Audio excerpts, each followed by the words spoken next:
Hello friends, today we are going to discuss class 9th NCERT in-text question of chapter 1 part 3. So welcome to e-classmates your online study partner. तो चलिए फटाफट से अब शुरू करते हैं। तो अब हम देखते हैं question number 11. For any substance, why does the temperature remain constant during the change of state? Okay तो इस क्वेश्चन में हमको क्या बताना है कि किसी भी सब्सटेंस का जब वो अपना स्टेट ऑफ मैटर चेंज करता है तो उस वक्त जो टेम्परेचर है वो कांस्टेंट होता है, यानी कि सेम होता है, वो चेंज नहीं होता है। ऐसा क्यों? ठीक है, तो इस क्वेश्चन को समझने से पहले हम लोगों को 2-3 पॉइंट्स समझने हैं। सबसे पहले हम लोग देखते हैं कि कितने स्टेट्स ऑफ मैटर होते हैं। ठीक है, तो हम लोग जानते हैं कि there are 3 states of matter. Matter के कितने स्टेट्स होते हैं? ये 3 स्टेट्स होते हैं। ठीक है, क्या क्या होते हैं? सॉलिड होता है, लिक्विड होता है, गैस होता है। ठीक है, हालांकि मैटर के 5 स्टेट्स होते हैं, but we have to mainly discuss about the 3 states in the class 9th।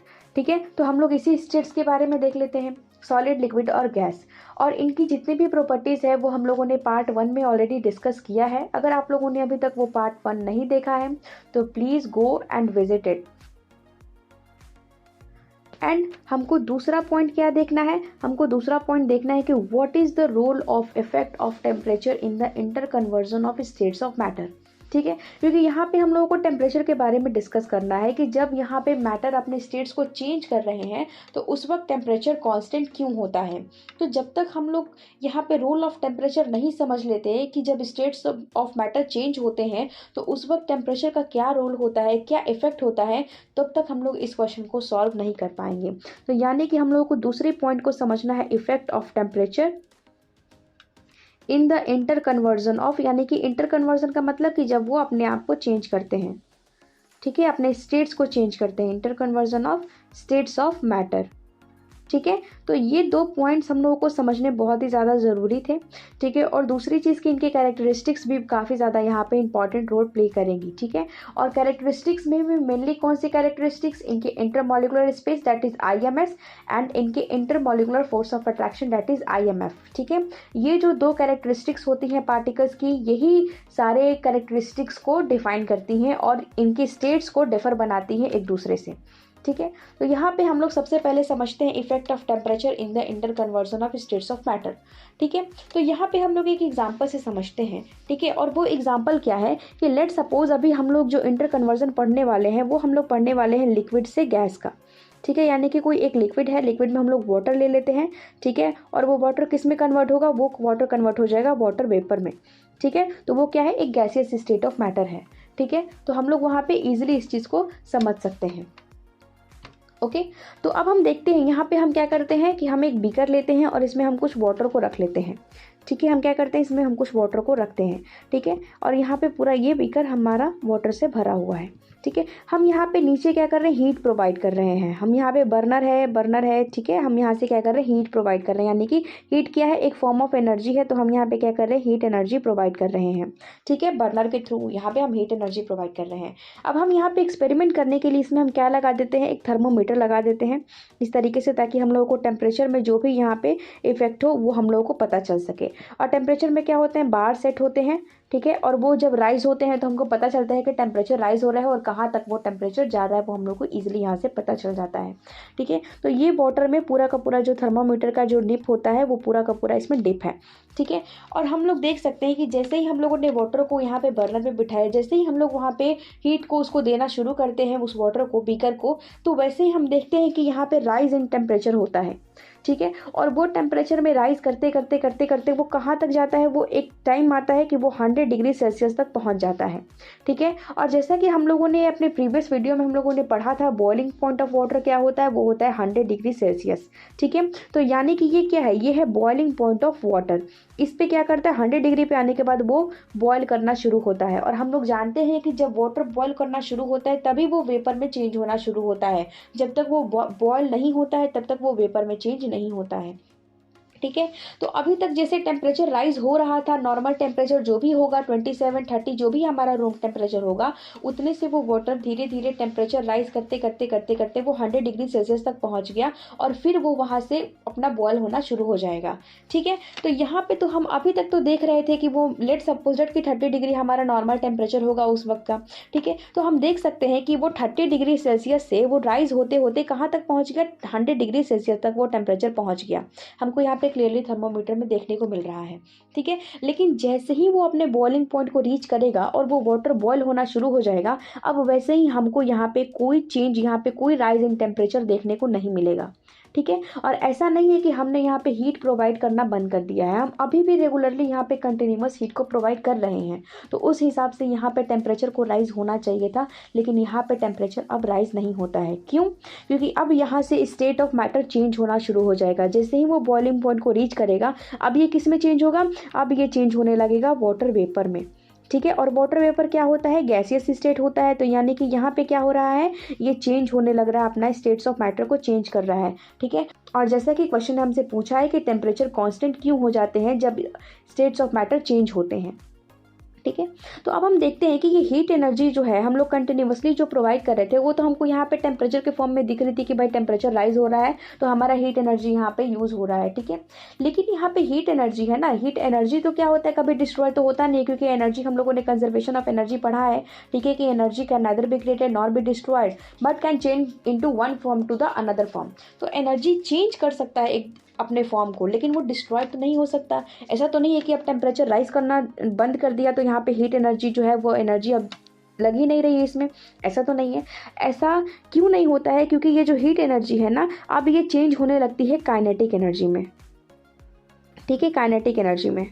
और ये काइनेटिक एनर्जी किसको मिलती है, ये काइनेटिक एनर्जी मिलती है इनके वाटर के मॉलिक्यूल्स को। किसको मिलती है, ये जो काइनेटिक एनर्जी है वो किसको मिलती है, काइनेटिक एनर्जी मिलती है वाटर मॉलिक्यूल्स को। ठीक है। वाटर के जो मॉलिक्यूल्स होते हैं ना, उनको काइनेटिक एनर्जी मिलती है। और ये water molecules in kinetic energy का करते क्या है। ठीक है। तो देखो यहाँ पे एक चीज़ हम लोग देखते हैं, यहाँ पे सबसे पहले कैरेक्टरिस्टिक्स के बारे में समझते हैं, तब हम लोग इस चीज़ को ज़्यादा अच्छे से समझ पाएंगे। ठीक है। तो हम लोग को पता है कि जो IMS होता है, यानी कि जो इंटरमॉलिक्यूलर स्पेस होता है, ठीक है, वो सबसे कम होता है सॉलिड में। ठीक है। यानी कि सबसे कम होता है सॉलिड में, उससे ज़्यादा होता है लिक्विड में, और उससे ज़्यादा स्पेस किस में होता है, गैसेज में होता है। ठीक है। और जो इंटरमॉलिक्यूलर फोर्स ऑफ अट्रैक्शन होता है वो सॉलिड में सबसे ज़्यादा होता है। ठीक है। उसके बाद लिक्विड में होता है, एंड देन आफ्टर उसके बाद सबसे कम होता है किसमें, गैसेस में होता है। हम लोगों ने इस रिलेशन को ऑलरेडी, इस कैरेक्टरिस्टिक्स को ऑलरेडी अपने पार्ट 1 में डिस्कस किया हुआ है। ठीक है। हम लोगों ने वहाँ पे ये चीज़ भी देखा था कि जो IMS होता है वो क्या होता है, इन्वर्सली प्रोपोर्शनल होता है IMF के। ठीक है। ये रिलेशन भी हम लोगों ने वहाँ पे देखा था। ओके। तो यहाँ पे देखो, यहाँ पे हम लोग देख सकते हैं कि लिक्विड किस में कन्वर्ट हो रहा है, वाटर वेपर में, यानी कि वो गैसियस फॉर्म में कन्वर्ट हो रहा है। ठीक है। तो यहाँ पे हम देख सकते हैं कि लिक्विड से ज़्यादा इंटरमॉलिक्यूलर स्पेस होते हैं गैसेस में। ठीक है। तो यहाँ पे क्लियरली ये काइनेटिक एनर्जी क्या करता है, अब ये काइनेटिक एनर्जी वाटर मॉलिक्यूल्स अब ये हीट एनर्जी को काइनेटिक एनर्जी के फॉर्म में वो उसको लेने लगते हैं, और उनके मॉलिक्यूल्स के बीच में जो इंटरमॉलिक्यूलर स्पेस होता है वो उसको बढ़ाने की कोशिश करते हैं। ठीक है। क्यों बढ़ाने की कोशिश करते हैं, क्योंकि काइनेटिक एनर्जी में हमारा क्या होता है, काइनेटिक एनर्जी कब होता है, जब मोशन होता है तब। ठीक है। तो काइनेटिक एनर्जी जैसे ही इन वाटर मॉलिक्यूल्स को मिलने लगती है वो बहुत तेज़ी से मोशन करने लगते हैं, और उनके बीच की जो इंटरमॉलिक्यूलर स्पेस है वो इंक्रीज होने लगती है। ठीक है। और वो इस काइनेटिक एनर्जी को किस लिए यूज़ करते हैं, to overcome the intermolecular force of attraction. तो वो काइनेटिक एनर्जी कौन यूज़ करता है, वाटर मॉलिक्यूल्स यूज़ करते हैं। किस लिए यूज़ करते हैं, टू इंक्रीज द IMS। वो इंटरमॉलिक्यूलर स्पेस को इंक्रीज करने के लिए यूज़ करते हैं, और इंटरमॉलिक्यूलर फोर्स को ओवरकम करने के लिए, यानी कि उसको डिक्रीज करने के लिए यूज़ करते हैं। ठीक है। तो अब हम समझ सकते हैं कि जो एनर्जी थी अब वो कहाँ जा रही है, जो हीट था अब वो किस तरीके से यूज़ हो रहा है। ठीक है।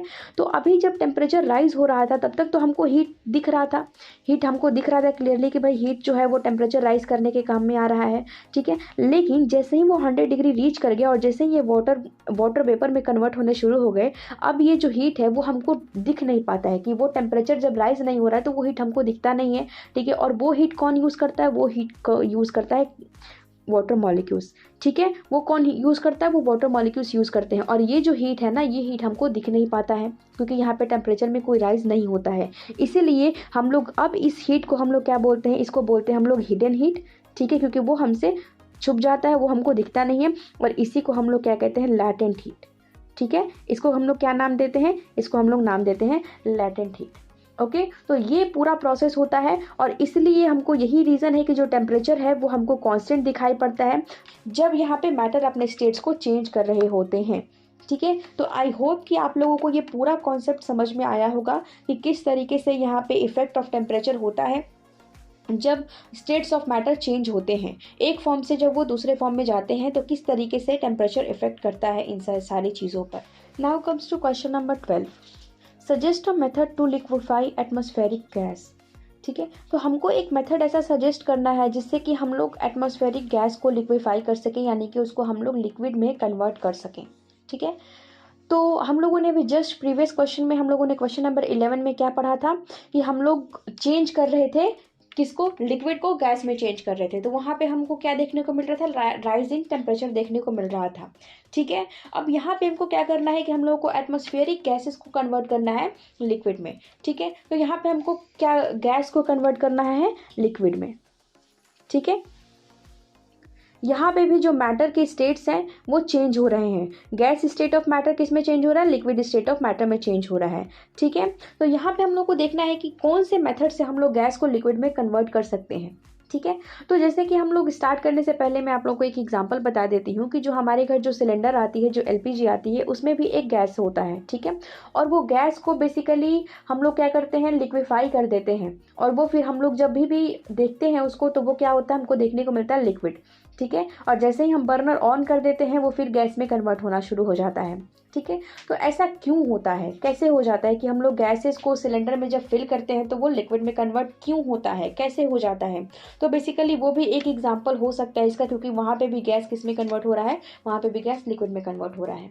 ठीक है, तो सबसे पहले हम लोग देख लेते हैं कि इनकी कैरेक्टरिस्टिक्स क्या होती है, क्योंकि अगर हमको कैरेक्टरिस्टिक्स के बारे में पता होगा कि इनकी क्या क्या कैरेक्टरिस्टिक्स होती हैं, तो हम लोग ईजिली समझ सकते हैं कि फिर वो कैसे अपने स्टेट्स को चेंज कर रहे हैं। ठीक है, तो हम लोगों ने इनके कैरेक्टरिस्टिक्स के बारे में अपने पार्ट 1 में डिस्कस किया है। ठीक है, अगर अभी तक आप लोगों ने उस वीडियो को नहीं देखा है तो प्लीज़ जाइए और उस वीडियो को देखिए। ठीक है, तो हम लोगों ने वहाँ पे क्या पढ़ा था कि जो मेजर रोल प्ले करते हैं वो पार्टिकल्स के सिर्फ 2 ही कैरेक्टरिस्टिक्स होते हैं, जो कि होता है आईएमएस यानी कि इंटरमॉलिक्यूलर स्पेस, एंड दूसरा होता है आईएमएफ यानी कि इंटरमॉलिक्यूलर फोर्स ऑफ अट्रैक्शन। यही 2 ऐसे कैरेक्टरिस्टिक्स हैं जिसकी वजह से मेजर चेंज होता है इनके स्टेट्स ऑफ मैटर में। ठीक है, तो हम लोग दोनों ही देख लेते हैं, आईएमएस देख लेते हैं यानी कि इंटरमॉलिक्यूलर स्पेस देख लेते हैं। ठीक है, तो हम लोग जानते हैं कि स्पेस क्या होता है, सॉलिड में सबसे ज़्यादा कम होते हैं, यानी कि जो सॉलिड के पार्टिकल्स होते हैं उसके अंदर स्पेसेस काफ़ी ज़्यादा कम होते हैं, फिर उससे ज़्यादा होते हैं लिक्विड में, एंड उससे ज़्यादा होते हैं किसमें, गैसियस पार्टिकल्स में। ठीक है, अगर वही हम आईएमएफ के बारे में देखते हैं तो जो इंटरमॉलिक्यूलर फोर्स ऑफ अट्रैक्शन होता है वो सॉलिड में काफ़ी ज़्यादा होता है। ठीक है, फिर देन उससे लेस होता है लिक्विड में, और उससे लेस होता है गैसियस स्टेट ऑफ मैटर में। क्यों, क्योंकि हम लोगों ने एक रिलेशन पढ़ा था, that is IMS is inversely proportional to the IMF, यानी कि किसी भी स्टेट ऑफ मैटर में अगर स्पेस ज़्यादा है तो उनके पार्टिकल्स के बीच में फोर्स ऑफ अट्रैक्शन क्या होगा, कम हो जाएगा।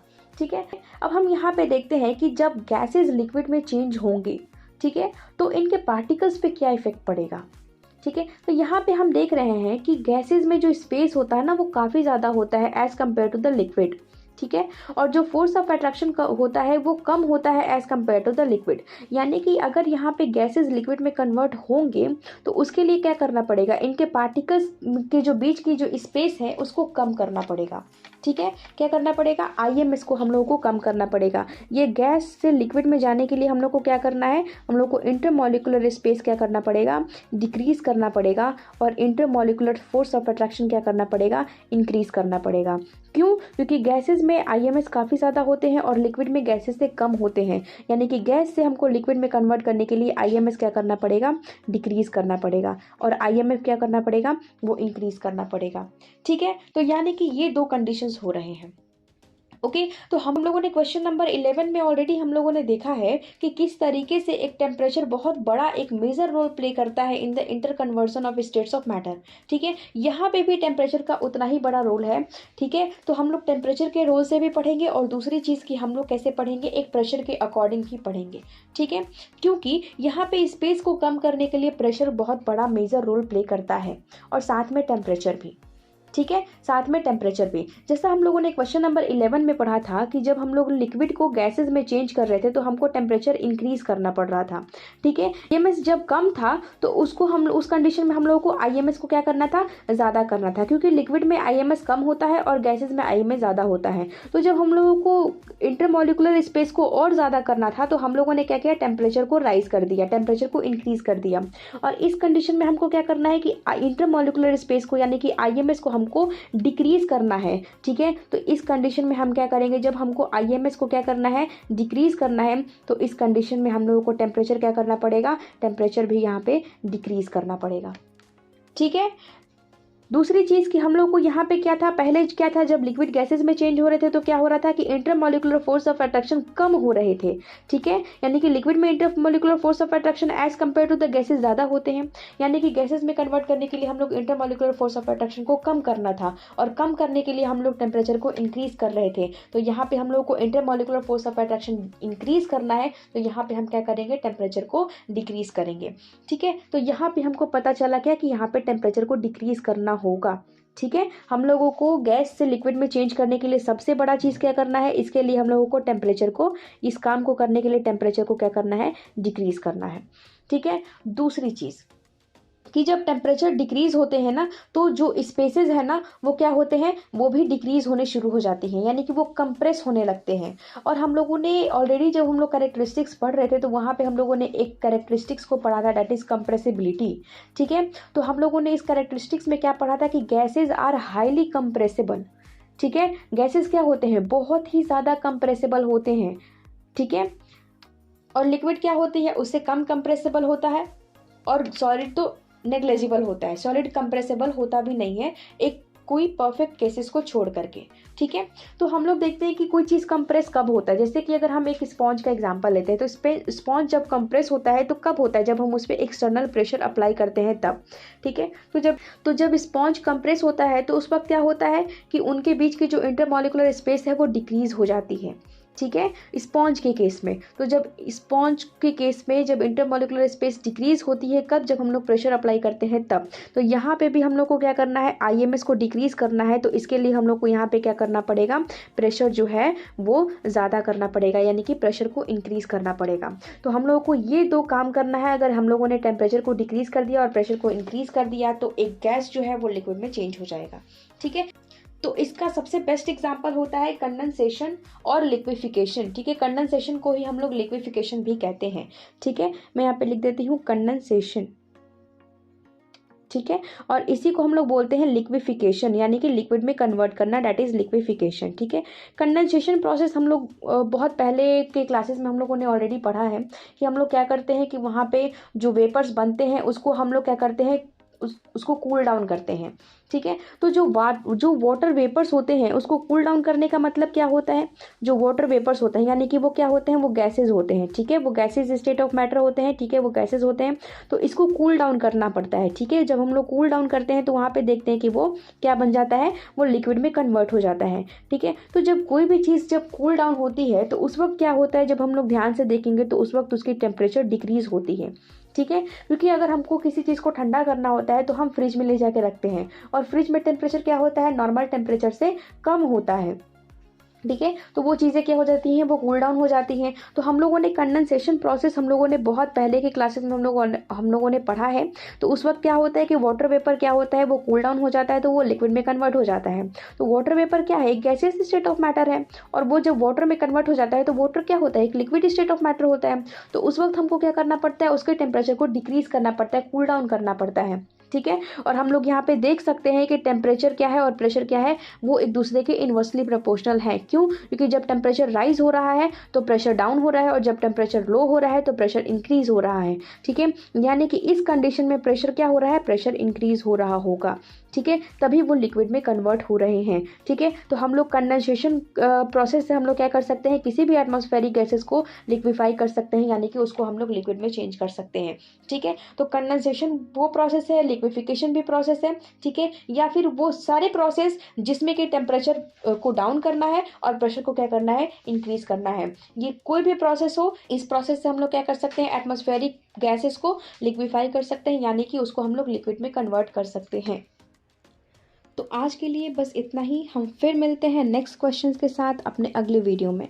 सो तब तक के लिए अच्छे से पढ़ो, ध्यान से पढ़ो और क्वेश्चंस को कंप्लीट करो। अगर कोई डाउट होता है तो कमेंट सेक्शन में मेंशन करो।